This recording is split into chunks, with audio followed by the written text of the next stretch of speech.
Hi friends, நம்ம விஜய் மல்லி ஸ்டோரியில் வந்து பார்த்தீங்கன்னா கண்டிப்பாக வந்து மயில் வந்துட்டு அவங்க அண்ணி கிட்ட சாரி கேட்பாங்க. எதுக்காகனா அவங்க பேசின பேச்சுக்காக மட்டும் கிடையாது, ராஜி இந்த மாதிரி ஒரு தப்பான பர்சன் அப்படின்னு சொல்லிட்டு ஆதாரத்தோட நிரூபிப்பாங்க அப்படின்னு சொல்லலாம். ஏன்னா வந்து இப்போ அவங்க தான் வந்து பார்த்தீங்கன்னா ராஜி கூட ரொம்ப க்ளோஸாக வந்து பழகிட்டு இருக்காங்க. மெயினாக அவங்க பழகிறதுனால ஒரு ப்ளஸ் என்னன்னு பார்த்தீங்கன்னா ராஜியோட விஷயங்கள் எல்லாம் தெரிஞ்சுக்கிறதுக்கு நிறையவே பாசிபிலிட்டிஸ் இருக்குது. என்னதான் இருந்தாலும் குட்டையை களைச்சு விட்டாதானே வந்து மீன் பிடிக்க முடியும். இந்த விஷயத்த வந்து ராஜி வந்துட்டு மல்லியோட தங்கச்சி வச்சுட்டு பண்ணிட்டு இருக்காங்க. பட் ஆனால் வந்து பார்த்தீங்கன்னா மாட்டிக்கிறது என்னமோ ராஜி தான் அப்படிங்கிற மாதிரி தான் வந்துட்டு இனி எபிசோட்ஸும் வரும் அப்படிங்கிற மாதிரி எதிர்பார்க்கப்படுது. ஏன்னா வந்து பார்த்தீங்கன்னா இப்போ அவங்க தான் வந்து ராஜி கிட்ட பேசிட்டு இருக்காங்க. ராஜி கிட்ட பண்றது திடீர்னு எதர்ச்சியாக பேசிட்டு இருக்கிறதெல்லாம் வந்து பார்த்துட்டாங்க அப்படின்னா என்னவங்க என்னமோ பேசுறாங்களே அப்படின்னு சொல்லிட்டு வீடியோ எடுக்கிறதுக்கும் சான்சஸ் நிறைய இருக்கு. ஏன்னா வந்து இப்போ இருக்கிற சுச்சுவேஷன்ல ராஜி வந்து ஒரு பர்சன் மிரட்டிட்டு இருக்காரு. அவர் யாரும் இல்லை, கவின் தான்.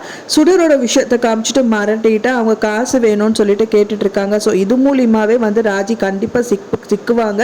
ஸோ எப்படி சிக்குவாங்கன்னா இந்த மயில் மூலியமாக தான் சிக்குவாங்க அப்படிங்கிற மாதிரி தான் எதிர்பார்க்கப்படுது. ஏன்னா இப்போ 100% வந்து மயில் வந்து ராஜி நம்பிட்டு இருக்காங்க.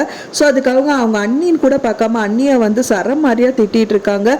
ஒரு ஆள் இல்லைங்கிறதுக்காக அவங்கள பற்றி நீங்கள் பேசுவீங்களா, பண்ணுவீங்களா, நீங்களும் எனக்கு நிறைய கொடுமைப்படுத்திருக்கீங்க. ஸோ அதனால வந்துட்டு நீங்கள்லாம் ஒன்றும் நல்லவங்க கிடையாதுங்கிற மாதிரிலாம் சொல்கிறாங்க. ஸோ அதுக்காக ஒரு அறையும் கூட மல்லிகையிலேருந்து வாங்குறாங்க. அப்படியே பண்ணிட்டு இருக்க அவங்க வந்து பார்த்திங்கன்னா திரும்பவும் அவங்ககிட்ட தான் பேச போவாங்க. ஸோ இந்த மாதிரி விஷயங்கள் ஏதாவது நடந்தால் மட்டும்தான் இந்த ராஜி வந்து கண்டிப்பாக சிக்குவாங்க. இப்போ ப்ரோமோவில் வந்து பார்த்திங்கன்னா ராஜி வந்து பார்த்திங்கன்னா ஒரு விஷயத்த வந்து இந்த தீபிகா கிட்ட சொல்லிட்டு இருக்காங்க. எப்படி நடந்தது தெரியல, ஒரு ஆள் என்னை வந்து பயப்படுத்திட்டு இருக்கான். ஸோ நீ என்ன பண்ண அப்படிங்கும்போது தெரியல மேடம் அப்படிங்கிற மாதிரி சொல்கிறாங்க. விஜயும் வந்து கண்டிப்பாக தெரியாம எப்படி இருக்கும் அப்படிங்கிற மாதிரி விஜய் வந்து மல்லிகிட்ட வேற ஏதோ சொல்லிட்டு இருக்காரு.